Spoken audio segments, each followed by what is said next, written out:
가난한 공노비의 딸로 태어나 집안의 가족들을 책임질 수 있는 유일한 방법이었던 궁녀.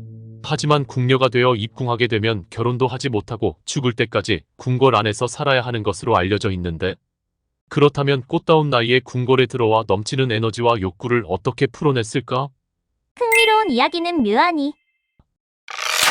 조선시대 왕만을 위한 여자였던 궁녀는 선발되는 과정부터 쉽지 않았다. 기록에 따르면 궁녀를 고를 때 가장 먼저 검토한 것은 가족이었는데, 가족 중 전과나 중환자가 있는지를 확인했고, 만약 기생이 있으면 궁녀가 될 수 없었다.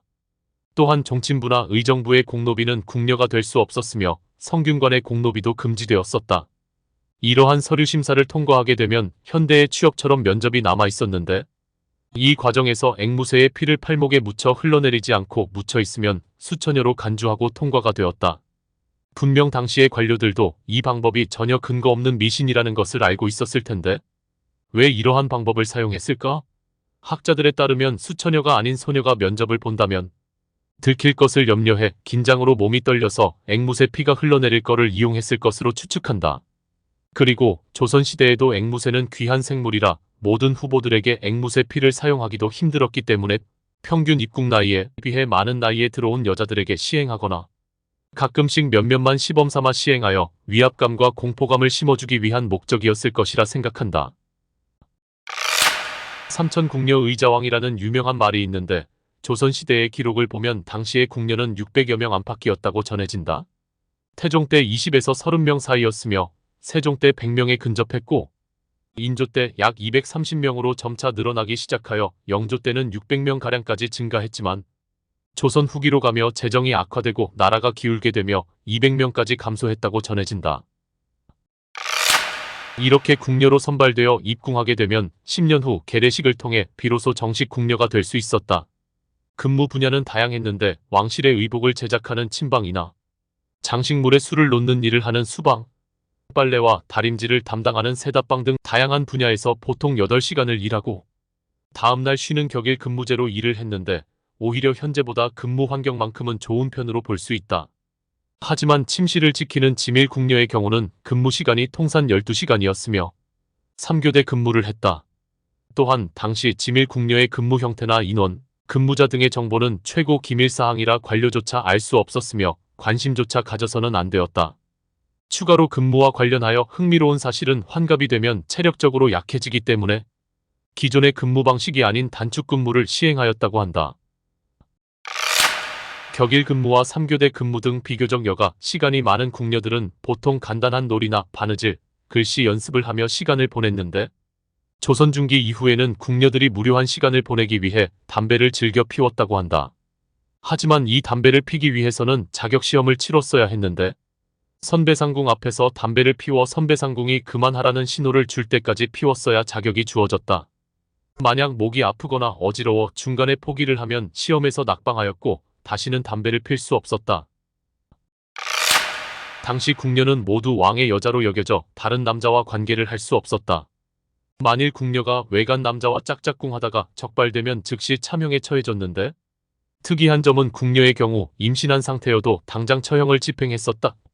조선은 노동력을 굉장히 중시하는 국가였고, 죄인의 자식은 대부분 노예가 되어 노동력 상승의 기반이 되었기 때문에 여자 사형수가 임신 중이면 출산하고 나서 100일까지 사형을 연기하는 게 일반적이었으며, 출산 후 100일까지는 아니더라도 일단 출산할 때까지는 사형을 집행하지 않는데 오로지 궁녀의 간통만은 예외였다.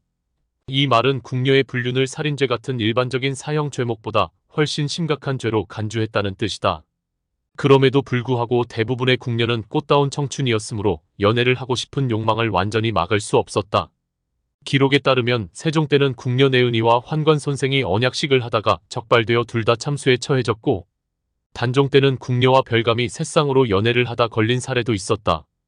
또한 왕의 승은을 받지 못한 대부분의 궁녀들 중 몇몇은 동성애에 빠지는 일도 있었는데, 궁녀들 간의 동성애는 대식이라고 했다.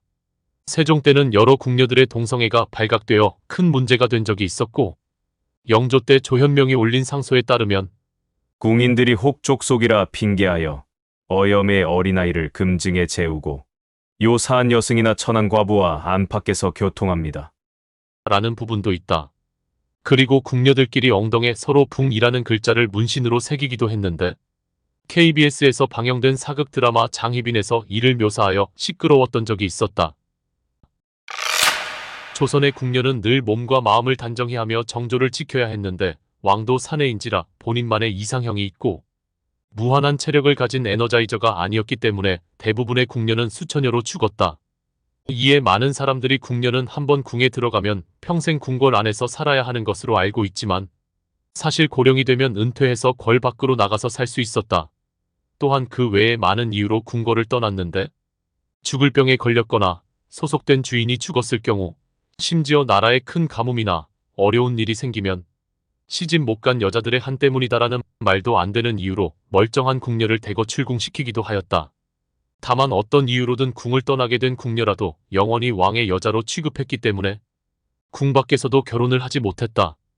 관점에 따라 다르겠지만 공노비 출신의 소녀가 궁녀가 되면 나라에서 밥도 주고 재워주고 월급까지 주며 운이 좋아 왕의 승은을 입는다면 출세까지 할 수 있었기 때문에 상당히 인기가 많은 직업으로 보여진다. 하지만 실제로 조선시대 사람들은 궁녀가 되는 것을 기피했다고 한다. 단순한 하인이 아닌 나라가 존재하는데 근간이 되었던 궁녀들. 그녀들의 삶은 엄격한 규율과 계급체계 속에서 통제되었으며 그 속에서 수많은 이야기들이 존재했다. 꽃다운 나이에 궁에 들어와 평생을 통제받았던 그녀들의 노고가 있었기에 조선이라는 나라가 존재할 수 있지 않았을까?